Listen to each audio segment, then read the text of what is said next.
In the city of Cyprus in 300 BC, there lived a very wealthy trader called Zeno. While on a voyage from Phoenicia to Piraeus, his boat sank, along with all of his cargo. Because of that single event, an event that was entirely out of Zeno's or anyone's control, this very wealthy man suddenly became poor in an instant.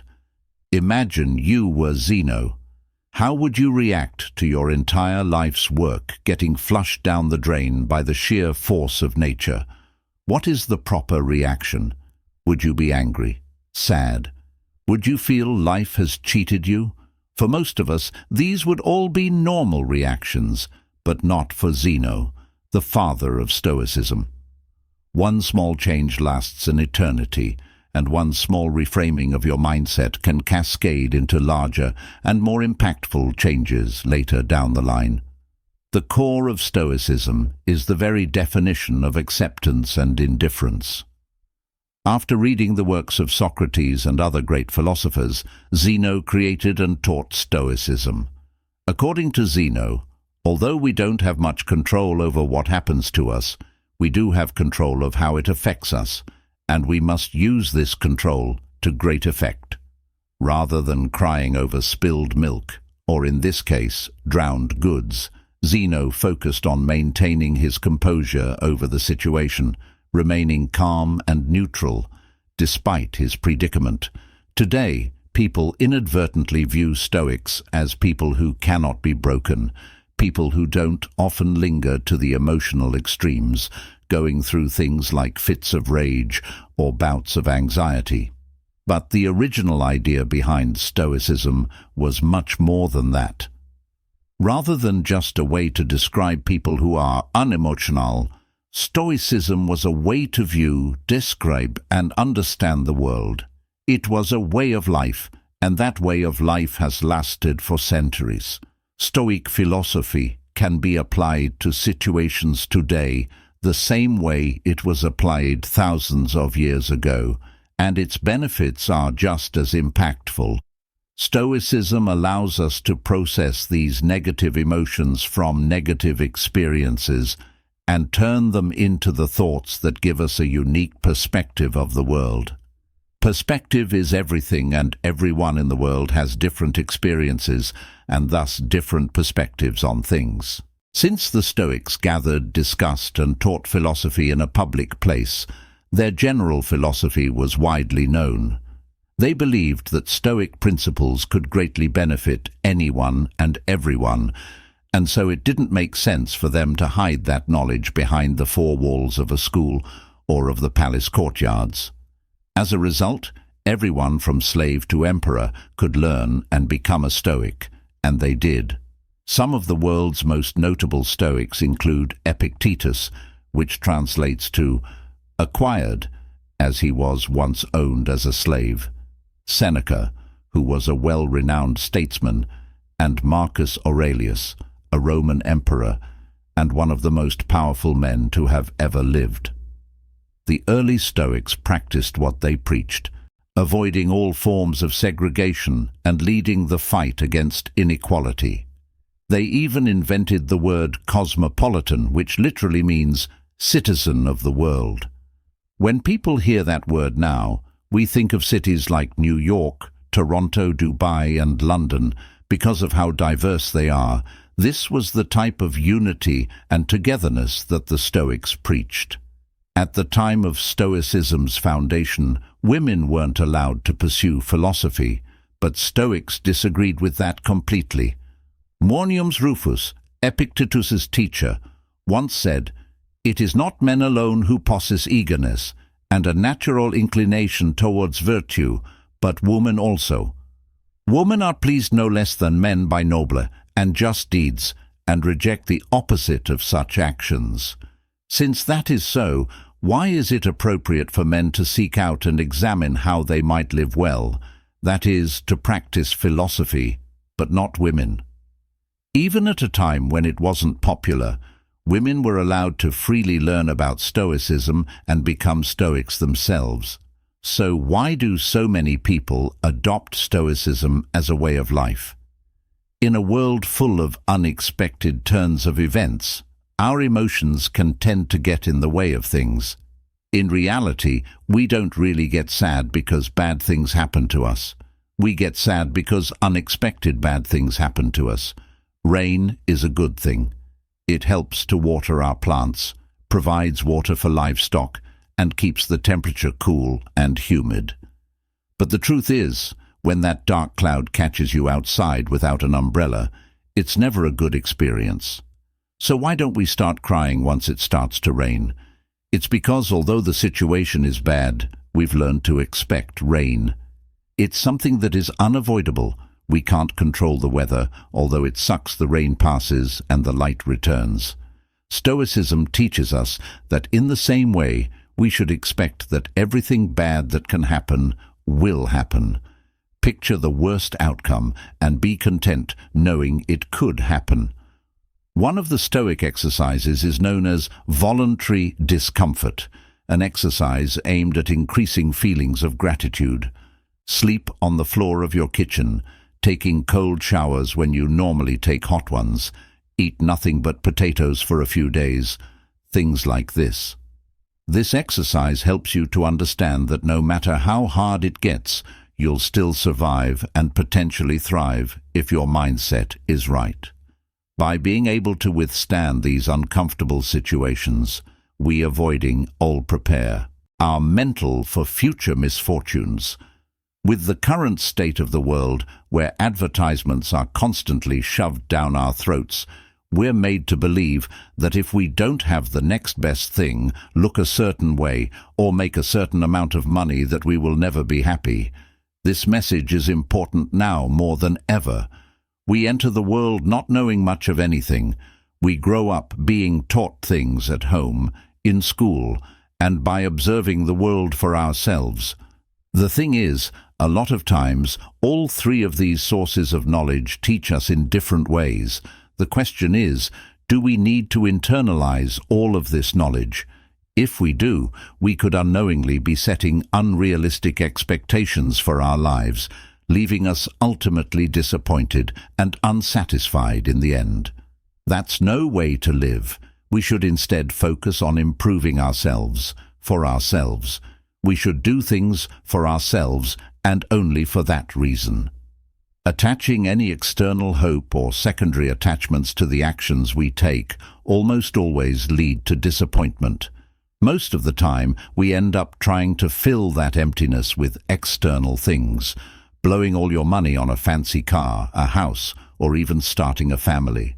Sometimes we do all of these things for their external value, and not their internal value. But Stoicism teaches that, if you approach life this way, you place your happiness in the hands of external forces, forces that can always fail. Cars almost always break down, natural disasters wipe away entire cities, and divorce rates climb higher and higher each year. But even the free things in life come at a cost, the cost of space, both physical and mental. As Seneca once wrote, learning to live with less will create space in your life for the things that truly matter to you. Instead, we must place our happiness on our intrinsic value as humans and on nothing we have or can physically acquire. We must choose to do our best to keep a cool head, regardless of what life throws at us. Because regardless of what it is we want, at the end of the day we don't have any control over the majority of things that happen to us, but we do have all the control over how we react to those things. That is the dichotomy of control, the most important principle in Stoic philosophy. In the words of Epictetus, the chief task in life is simply this: to identify and separate matters so that I can say clearly to myself, which are external, not under my control, and which have to do with the choices I actually control. Stoics teach that we must learn to separate what we can control from what we cannot control. We need to determine our value not from things we can't control, but from the things we can. Striving towards goals is a good trait, but breaking down when those things don't go your way is, in a Stoic's point of view, useless. Making YouTube videos is, well, a lot easier than being a Roman emperor, but it can still prove to be challenging sometimes. First, you must form your idea, which takes forever. Then research that idea, scrap it because it sucks, start over, script the video, create the video, edit it, make the thumbnail, title, and everything else before you hit upload. Everything up until the point where you click upload is all up to you. However, once you click the upload button, the power shifts to the YouTube algorithm. Still, a lot of people judge the success of their YouTube channel or Instagram account based on how many views and subscribers or followers that they have, metrics of which, for the most part, are beyond your control. Stoics teach that instead, you should judge the success of your work based on the amount of effort you put in and not the outcome of your external hopes. Trust the process. Living with less means unbinding yourself from the societal handcuffs that you've essentially put yourself into. Think about a person who has been working hard at their job for the past 6 months. He now feels he deserves a promotion, and so he walks up to his boss with his performance report. The boss says thanks, doesn't grant him the promotion, and he goes home thinking he must suck at his job. He doesn't consider that the boss might have simply woken up angry, someone else might have been better qualified at that time, or maybe the company was just losing money and just couldn't afford it. He doesn't know the reason, but he's still upset.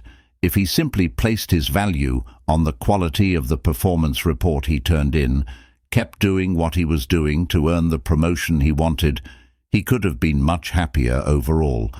With the right perspective, his goal wouldn't have been diminished, but just postponed.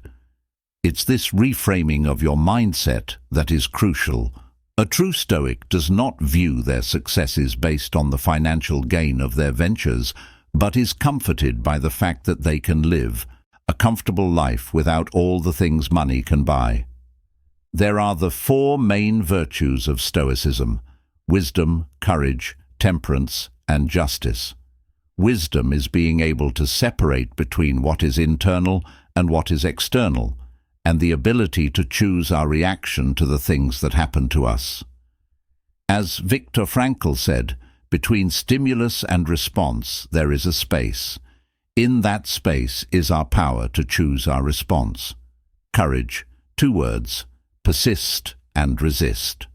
Temperance, or moderation, is what I just did there. Doing more with less, saying more with fewer words. While Jeff Bezos and Elon Musk are fighting at the top of Forbes' list, Stoics believe that the limit of wealth should simply be having what is essential and then having what is enough. Justice is the most important of all the virtues. It instructs that no one should do harm to another because we were all born for each other, to do good to one another and not to ourselves. Nelson Mandela was one of the most famous African leaders in the world. While he was fighting against apartheid, he got sentenced to life imprisonment, where he stayed for 27 years before finally being released. When he was released from prison, he was elected president of South Africa, and thus many people thought he was going to brutally punish all the people that had anything to do with apartheid or his imprisonment. But of course, he did not. Throughout his time in prison, Mandela read the works of Marcus Aurelius and learned many of the core values of Stoicism, all of which he practiced throughout his life. Instead of calling for the heads of the wrongdoers, Nelson Mandela urged his people to instead seek the opposite, to relax and rebuild. He stressed that the past was now beyond their control, and that the only thing they could do was to find a way to move forward and build a better nation. This is the way of the Stoic. In modern-day medicine, Stoicism is at the core of procedures like rational emotive behavioral therapy and logotherapy. ReBT helps patients to identify negative thought patterns that might be causing emotional and behavioral issues. It allows you to challenge the reasoning behind all these negative thoughts with logic And when you realize that many of them are unfounded, you can then replace them with more productive and healthier beliefs. Logotherapy, on the other hand, is based on the Stoic principle that humans are driven by purpose. Even in the darkest of situations, we can fill our lives with meaning and happiness by simply finding out what that purpose is. As many of us know, though, this is easier said than done. It's a process. Much like everything else, we have to rewire the way we think, out with the old, in with the new. To fix our problems with happiness, we must practice self-worth. By redirecting our definition of value to the things that we can control, we can stop getting fixated on the things that we cannot control, and overall, we can lead a much happier and more fulfilling life. Stoicism helps us steer through past and present storms into calmer and more peaceful waters.